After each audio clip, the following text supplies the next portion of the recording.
Hello students, welcome to class 12 physics class. Today we discuss a last topic of this chapter, magnetic effect of electric current, that is moving coil galvanometer. First of all, we understand what is galvanometer, then we discuss its principle, its construction, how it works, everything. So galvanometer, we know that the galvanometer is an electromechanical instrument used for detecting and indicating an electric current. If very small amount of electric current is present in the electric circuit, then also it will detect. So or in one word we can say, one sentence we can say that a galvanometer is a device to detect the current in a circuit. The commonly used moving coil galvanometer is named. It is called moving coil galvanometer because it is used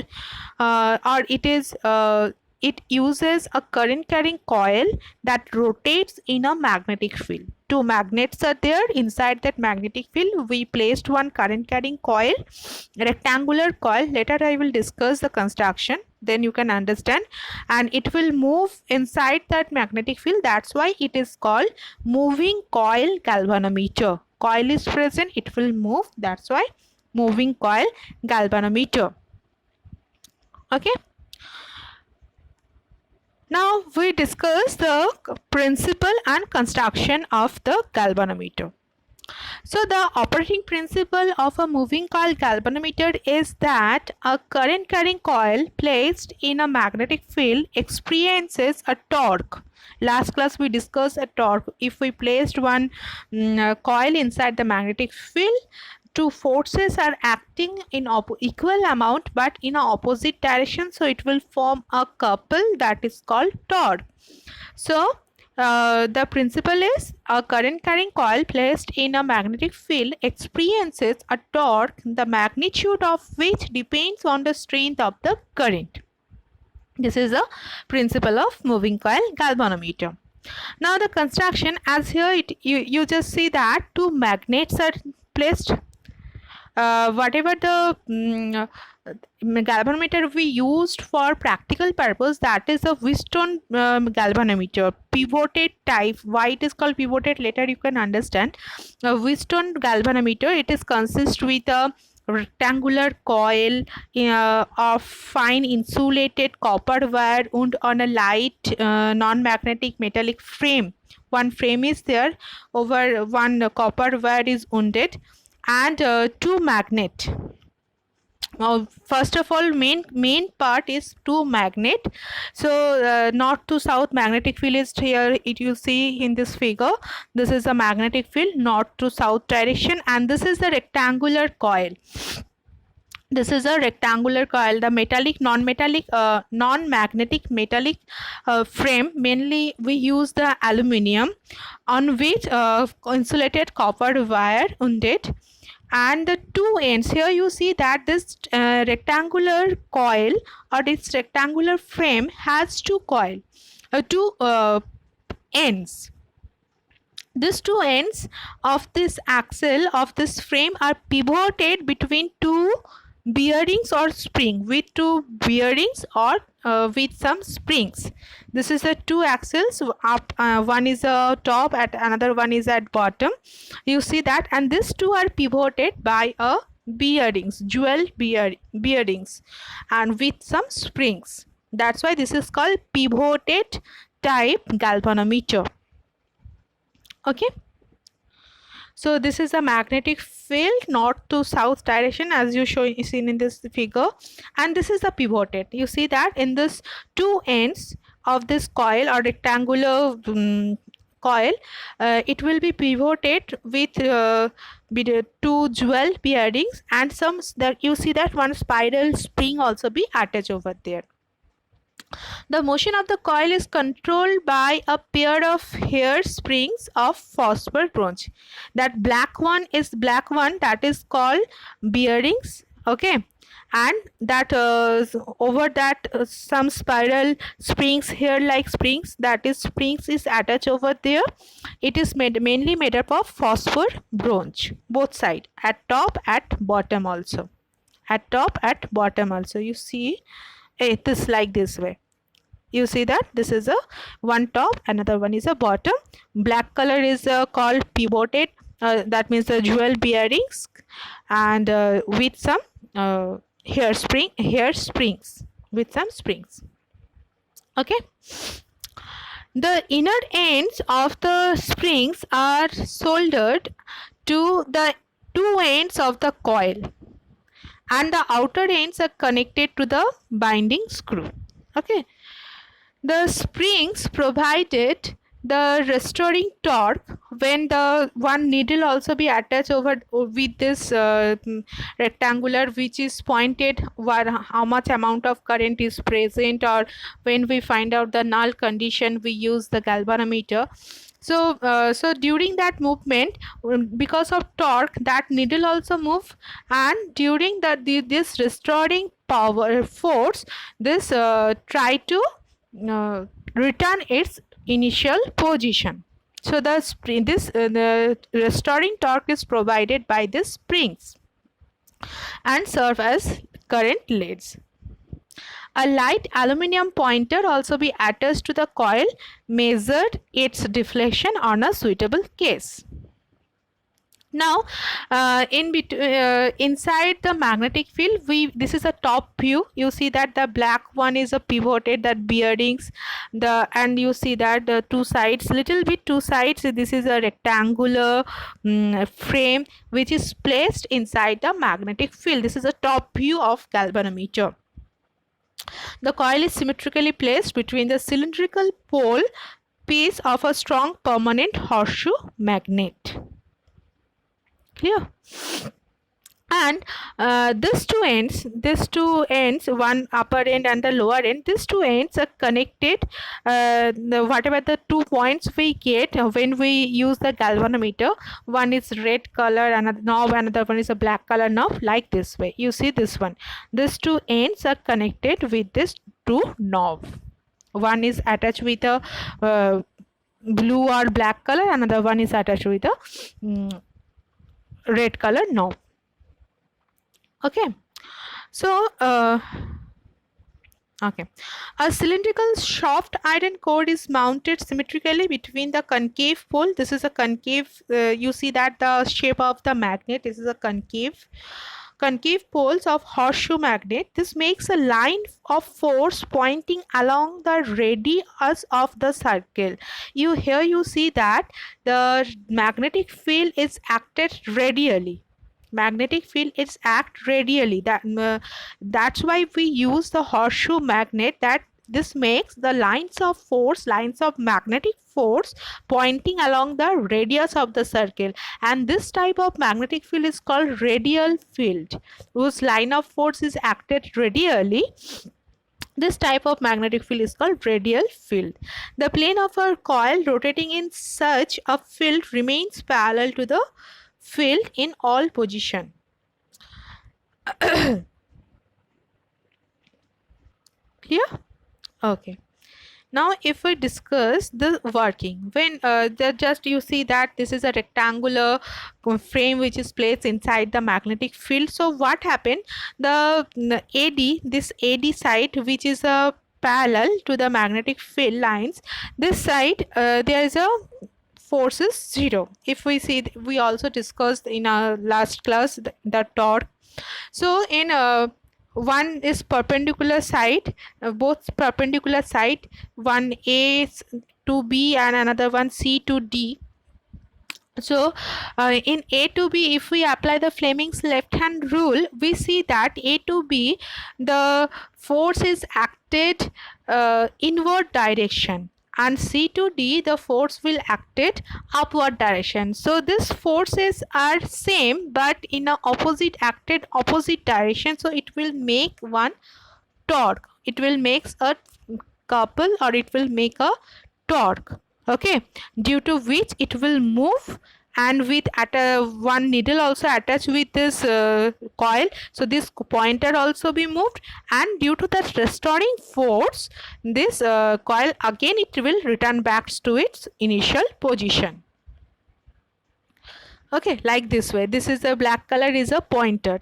This is a pointer. When it will move due to this torque like this way, and due to that spring which is attached with a jewel bearings at the two ends, so due to that a restoring force also be acted on the frame, due to which it will comes back into in its own position. Okay, like this way. You see this? Okay, now I will back another one slide is there. Here you get the details theory, whatever I discuss here. You see that this diagram, whatever I will tell, that radial field, that same many things are there. Okay, so now if we discuss the working of a galvanometer, already we say that the torque is applied. So the expression of that torque, you see that here that is the coil is named as PQRS. So PQ and SR, that magnetic forces on these two sides are equal, opposite and collinear. PQ and SR, this PQ and SR remain carefully. You just studied this one, PQ, which is parallel to the magnetic field lines.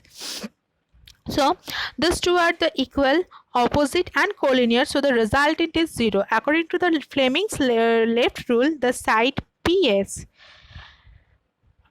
experience a normal inward force, and QR also experience a normal outward force. These two forces, the two forces on the sides PS and QR are equal but in opposite, so they form a couple and exert a torque. So we know that the definition of the torque is magnitude of any force into perpendicular distance between them.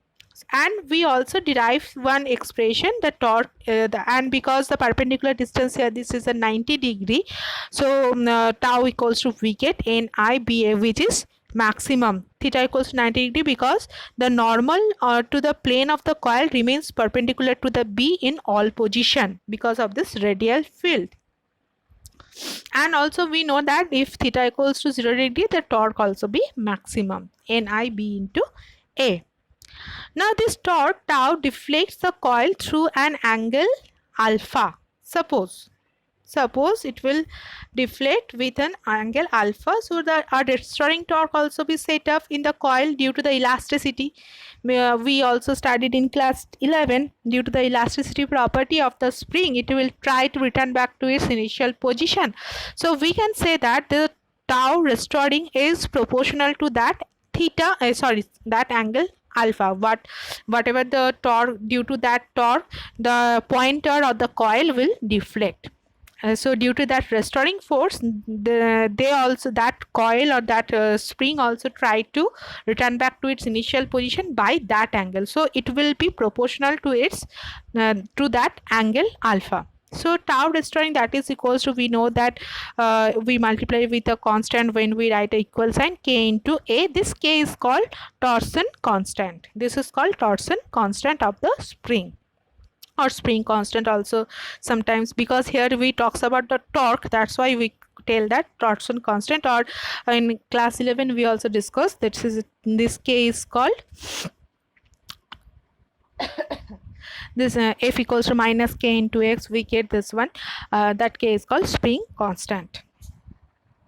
So that means the torque required to produce that angular twist in equilibrium position, that means whatever the torque is required for deflecting the needle or the deflecting the coil, same amount of torque also be set up inside the coil, that is called restoring force, to return back to its initial position. So we can write restoring torque, that is equals to deflecting torque. So restoring torque, that is K alpha, and deflecting torque NBIA, that is a maximum. So from here we see that alpha, this deflection of angle alpha is proportional to I, because NBA by K, it is constant. It is constant. Thus the deflection produced inside the galvanometer coil is proportional to the current flowing through it. How much amount of current flowing through it, like depending upon this, deflection also be increases. If I increases, then deflection also be increases. Clear? So if there is a one scale also be attached over there, how much it will deflect with that instrument, that is called linear scale, with that galvanometer, where from where we can calculate the value how much it will deflect, that is called linear scale. So I equals to, from that equation we can write k alpha by n into b into a. So here also k by n b a, that is also constant, it is called g. It is represented by G, capital G into alpha. This factor G, this is called galvanometer constant. This is called galvanometer constant. Here K is called torsion constant or the spring constant, and this due to that we get one K. We also find out that alpha is proportional to I. So from that expression, I equals to, we get n k by n into b into a into alpha. So that is also one constant. This is called k, g. So we can say that g is equal to I by a. From here we can say that g equals to I by a. So this G is called galvanometer constant or current reduction factor of the galvanometer. Okay, one practical also be there where we calculate the resistance of the galvanometer and the figure of merit. This galvanometer constant, this G, first we find out that G, then we find out the figure of merit. One practical also be included in your syllabus. So what do you mean by figure of merit of a galvanometer? It is defined as a current which produces a deflection of one scale division in the galvanometer and is given by G equals to I by A. Sorry, in the first case we consider G equals to I by A, not like this way. This is a definition of the figure of merit. NBA by K, that is a constant. This is called the galvanometer constant. When we define the figure of merit, then we can write G equals to I by A. Then that means it is the current which is produced a deflection of one scale division in a galvanometer, and it is measured by G equals to I by A, or that is equals to K by N into B into A. K by N into B into A. If we put the value of I, then alpha cancel, so we get K by N into B into A. So first of all we can find out K, we find out K, then we find out the figure of merit. One practical also be there. When we do this practical, I will explain once again, and when you do this practical you can understand very easily. Okay, now we discuss the sensitivity of a galvanometer. This is all about the radial magnetic field details. In details we can discuss here. Now the sensitivity of a galvanometer. Sensitivity of galvanometer, that means if the galvanometer shows a large scale deflection if there is a very small current is passed through the circuit, or a small voltage is applied. Due to a small applied voltage, or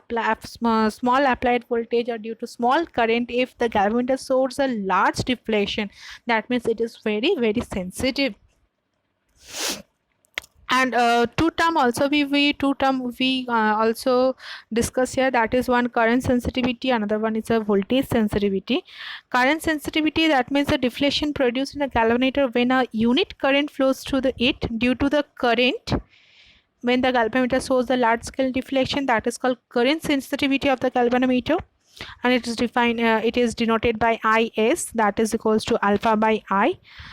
And voltage sensitivity, due to the unit potential difference, if the galvanometer produces a large deflection, then it is called voltage sensitivity. It is defined as VS.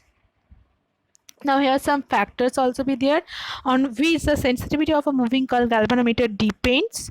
That from expression we get one term, that is n. N is the number of turns in the coil. If we increase that one, then also it will increases magnetic field B, area of the coil A, and the torsional constant K of the spring and the suspension wire. Another one factors by which sensitivity can be increases, these four factors, if by increasing the number of turns of the coil, but the value of n cannot be increased beyond a certain limit, because that will make a galvanometer bulky and increase its resistance R. Okay, so and there is some limit, up to that we can increase the number of turns of the coil. Second number, magnetic field. If we increase the magnetic field, this can be done by using a strong horseshoe magnet. If we use a very strong horseshoe magnet, and if we place a soft iron core within the coil, then we can increase the magnetic field, so its sensitivity also increases. And by increasing the area A of the coil, here also we one limit, up to certain limit we can increase its coil. And fourth number, torsional constant K. It is if we decreasing the value of the torsional constant K, it is made small by how we can decrease this. If we use it is made by using suspension wire and the springs of phosphor and bronze. If we use this materials, so we can decrease the value of torsion constant. There is some advantages of moving coil galvanometer. So each no devices in the universe is ideal, that means no disadvantages is there, so little bit disadvantages is present in each and every instrument. So here is some advantages and disadvantages also be there, so you just edit this one. I will not discuss these things. Now we go to the next and very important, these 2 points. This is a conversion of voltmeter to ammeter, conversion of voltmeter galvanometer to ammeter and galvanometer to voltmeter. Details is not there, derivation. So this is come when during the viva time, practical viva time, it will asked by the external examiner how we can use galvanometer as an ammeter and how we can use the galvanometer as a voltmeter. Just by single answer you can give this, just to remember this circuit diagram and this expression. Here I will tell you that ammeter is a device which is used to measure the current through a circuit element. We know that the ammeter, and which is an ideal ammeter. Ideal ammeter should have a zero resistance. So to make the galvanometer into an ammeter, we use one resistance connected parallelly with the galvanometer, that is called shunt resistance. An ordinary galvanometer is a sensitive instrument. We know this. Already we discussed the sensitiveness of a galvanometer. It gives a full deflection with a small current or few microamperes current also be present, then also it will gives us the deflection. To measure large current with it, a small resistance is connected in parallel with the galvanometer coil. Okay, to measure the very much large amount of current with it, a small resistance is connected in a parallel with the galvanometer coil, because if you ordinary galvanometer up to certain limit, it will measure the current, mainly very small amount of current it will measure. To measure the very large amount of current, so we can use one resistance which is connected parallelly, as shown in this figure. You see that with one S is connected with G, that is parallel combination, that is S is called shunt resistance. So the measure the large current of with this galvanometer, we use a small resistance connected in parallel with the galvanometer coil. The resistance connected in this way, this is called shunt resistance. That means with the two terminals of a galvanometer, that is one red color, one black color, two terminals, with this two terminal we attach the two ends of a resistor or the shunt resistance. Just like this way we can use the galvanometer as an ammeter. And another circuit diagram also be there, one battery, another also be there. So only a small part of the total current pass through the galvanometer and remaining the current pass through the shunt. So due to which what happened, the value of a shunt resistance, the value of shunt depends on the range of the current required to measure. That is the main thing. First of all, we determine what is the range, up to what range you can find out the current. Suppose 5 millimeter, up to this range, you find out the current 3 ampere or 6 ampere. There is also one formula when we discuss this in practical class. We also details I will explain you. So first of all, we measured the value of the range of the current required to be measured.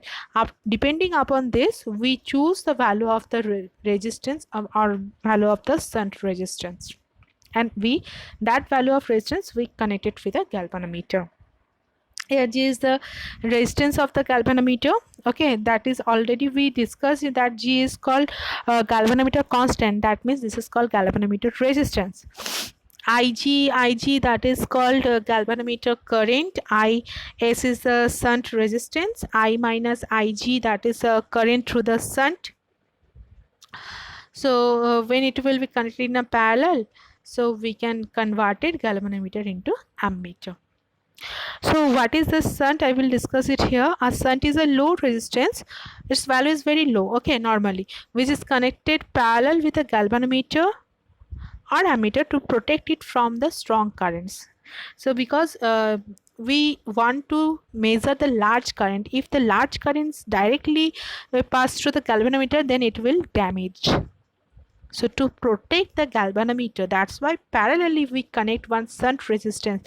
That means it protect galvanometer. That means few amount of current is passes through the galvanometer and the maximum current is passes through the shunt resistance. So we can easily calculate the large amount of current. Yes, of course, we first of all we find out the range of the current. And another one, and the uses of shunt is also be here. Another one is conversion of galvanometer into a voltmeter. Galvanometer and converted by voltmeter by connecting a very high resistance. In ammeter we connect parallelly and the value of shunt resistance is very low. Shunt resistance, that's why it is denoted by S. Shunt means it is protect the galvanometer from a large current. But in case of a voltmeter, whatever the resistance we use, that is a very high resistance, and we connect this with a galvanometer in series. So these two things you have to keep it in your mind. Due to the conversion of galvanometer to ammeter, we use a low resistance, low shunt resistance connected parallelly with the galvanometer in the circuit, and due to the for conversion of galvanometer to voltmeter, we use very high resistance which is connected by galvanometers in series. Clear? As shown in this figure, you see that's why it is written as a R. R means it is a very high amount. It is a very high amount. We know that the ideal voltmeter have infinite resistance. Ideal ammeter has zero resistance. Ideal ammeter have infinite resistance. Okay, so we know that voltmeter is a device to measure the potential difference across any 2 points in a circuit, and it is connected parallel with the circuit elements across which the potential difference is to be measured. As a result, a small part of the current passes through the voltmeter, and so the current through the circuit element decreases. This decreases the potential difference required to be measured. To avoid this, the voltmeter should be designed to have a very high resistance, and we know that the ideal voltmeter should have infinite resistance. A galvanometer can be converted into a voltmeter by connecting a high resistance in series with it. The value of the resistance is so adjusted that only the current that is through the galvanometer, which produces a full scale deflection in the galvanometer, passes through the galvanometer. Clear? Okay, so these two things you have to remember because it is very important for viva, practical viva. And this two circuit diagram only, not the full circuit diagram, this two. Sometimes external asks how we can convert the galvanometer to ammeter or voltmeter. You draw this one. What is shunt, where we can use and why we use a low value in case of an ammeter, why we use a high value of resistance in case of a voltmeter. These things only. Okay, so you have to remember, due to the ammeter, shunt, low resistance, parallel combination with a galvanometer, voltmeter, high resistance in series. Okay, so this chapter is over. Few numericals left. So I will try to make one video, or I will give one PDF of that numericals using this values, using these equations. So if you have any problem, please write in a comment box. Have a nice day. Stay home, stay safe. Tata, bye bye.